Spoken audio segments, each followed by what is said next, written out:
I am here at one of the livest nights in music, the Soul Train Awards 2016.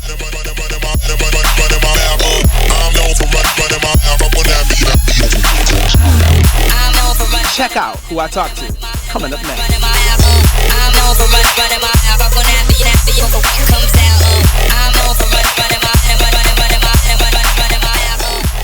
How you doing it? That's how you doing it? I'm trying to do a little bit. This is Smith with CentricTV here with Mr. R&B himself. Tank, how you doing, sir? Man, this is all right, man. You out there. I'm trying, man. I'm not mad at it either. I appreciate it. And blue is my favorite color, so you in the right color scheme. It was meant for us to have this chat today. I'm rocking with you. So today, Teddy Riley is being nominated for the Legends Award. What would you say constitutes a legend? I think a legend is someone who stood the test of time and has not just survived in an industry or whatever it is, in whatever endeavor that is, but he's thrived and he's been instrumental and also inspirational in the lives of those who come after him to do what he does. Teddy Riley is the father of many producer, of many a writer, of many a showman.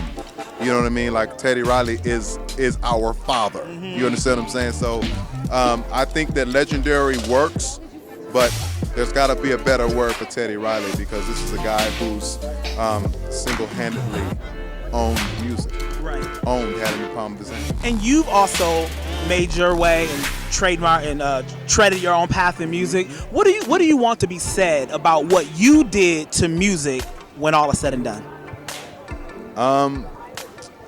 That's a good question.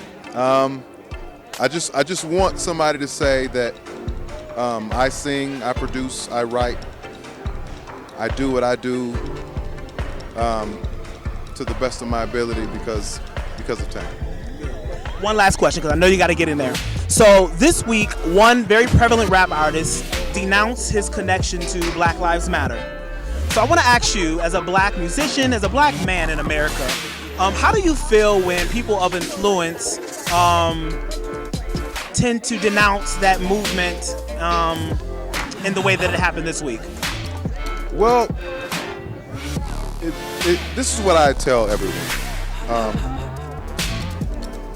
You have to educate yourself on certain things that are happening, and those who aren't educated on them sometimes don't give what we feel is the correct response. And let's say Lil Wayne, that's who we were talking about.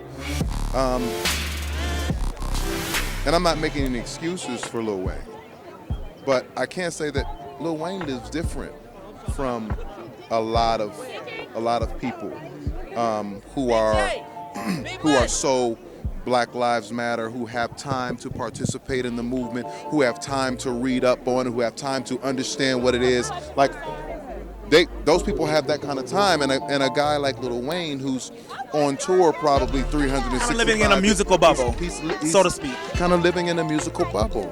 He lives in a space where he probably employs law enforcement. You know what I'm saying? He probably lives in a space where everything works in his favor. So sometimes the fight is a little different. Sometimes the view can be slightly skewed from that standpoint. But I'm sure Lil Wayne is not the guy to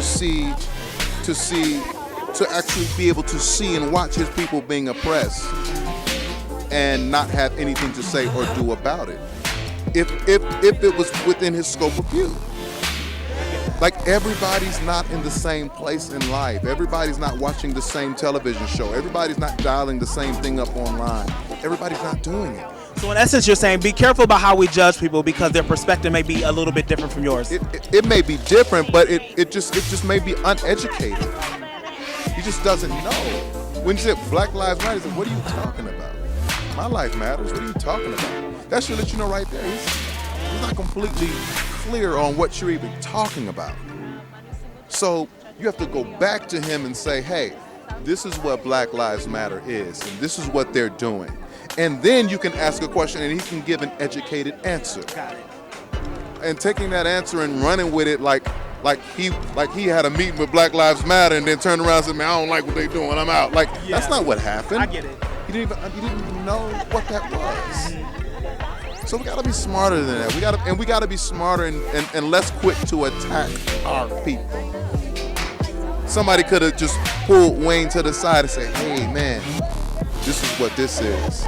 Instead, everybody took to the place where everybody likes to go and went online to share their hate and disgust with the world. Back in the day,